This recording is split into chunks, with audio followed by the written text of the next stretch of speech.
great continents of the earth, none has been more lavishly endowed with natural wealth and beauty than has South America, which embraces over 1/8 of the Earth's land area and only a little more than 3% of the world's population.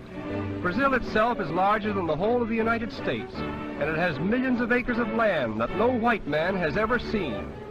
Rio de Janeiro, the capital and largest city of Brazil, enshrined as it were within the majestic setting of the world's most beautiful harbor, is the crowning glory of a visit to South America.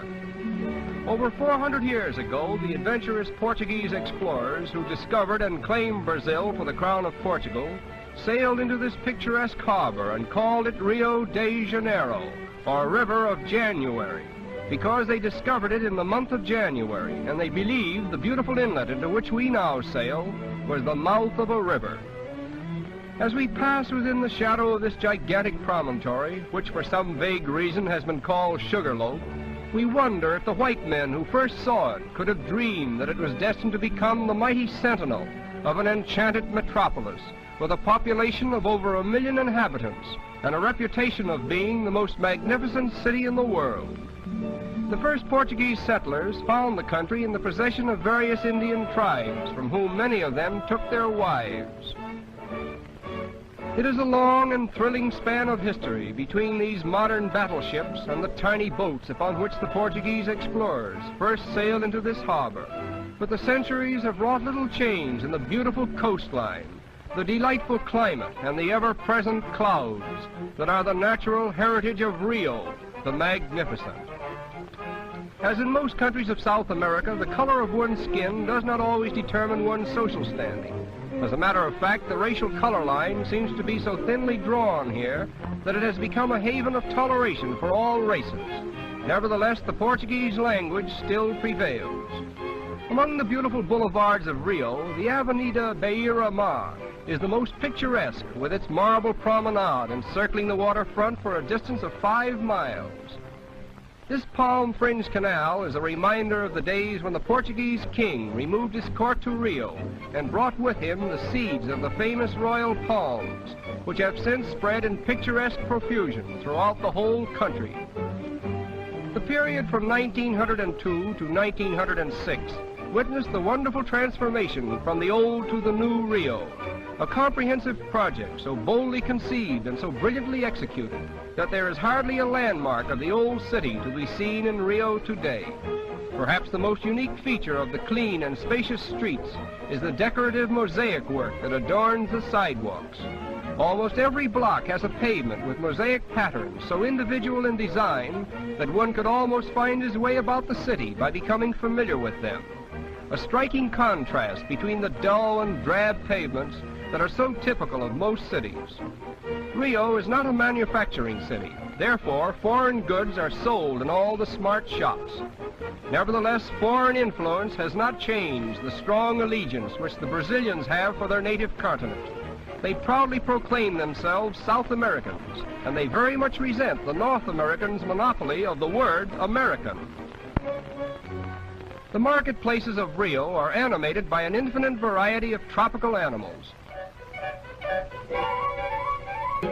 Perhaps the most interesting of all the small animals that are typical of Brazil is the marmoset, the smallest type of primate and the tiniest relative of man. The female of this species is usually more lovable and playful than the male. Although she is the smallest of monkeys, her maximum weight seldom exceeding 4 ounces, she is the only member of the primate family that regularly gives birth to triplets. Being one of the most tropical of animals, not one marmoset in 100 will live when removed from tropical zones. The Jockey Club of Rio is not only one of the finest equestrian clubs in the world, but is also the center of the city's social life, the outstanding feature of which dates back to 1808, when the King of Portugal, who was forced by Napoleon to abandon his country, arrived in Brazil and established his new court in Rio. Horse racing was enthusiastically sponsored by the royal family until the overthrow of the empire in 1889. And although the emperor no longer lends his regal splendor to the scene, the beauty of the setting makes it a never-to-be-forgotten sight. As a matter of fact, the colorful and romantic architecture of the stadiums, the vivacious and carefree spirit of the people, and the glorious scenery around the track appear to be worthy of more attention than the race itself. A few miles from Rio, one may see the first stages of a most unique occupation, the butterfly industry of Brazil. Strangely enough, the nets which are waved to and fro actually attract the beautiful silken creatures, even as moths are attracted by flame.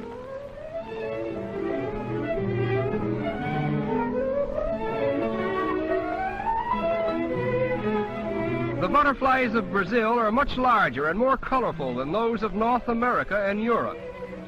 Within an hour's ride from Rio, one may see as many as 700 different species.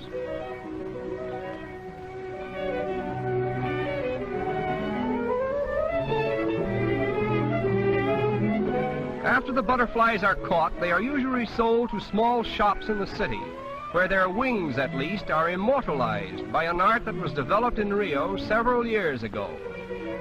A design is first painted on glass, and the delicate butterfly wings, which have been carefully assorted for the best colors, are cleverly worked into the design and held in place by adhesive tape. Another layer of glass is finally placed over the tape, and the wings, thus preserved, will hold their lifelike colors indefinitely. The completed articles range from chessboards to bonbon dishes and vanity cases.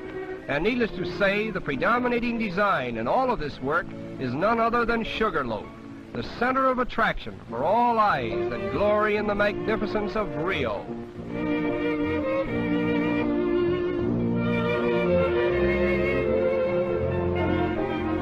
The ascent to Sugarloaf by way of this aerial railway affords the great thrill of a visit to Rio, and the incomparable view from the summit presents a scene wherein both man and nature have combined their efforts to create the most magnificent harbor in the world.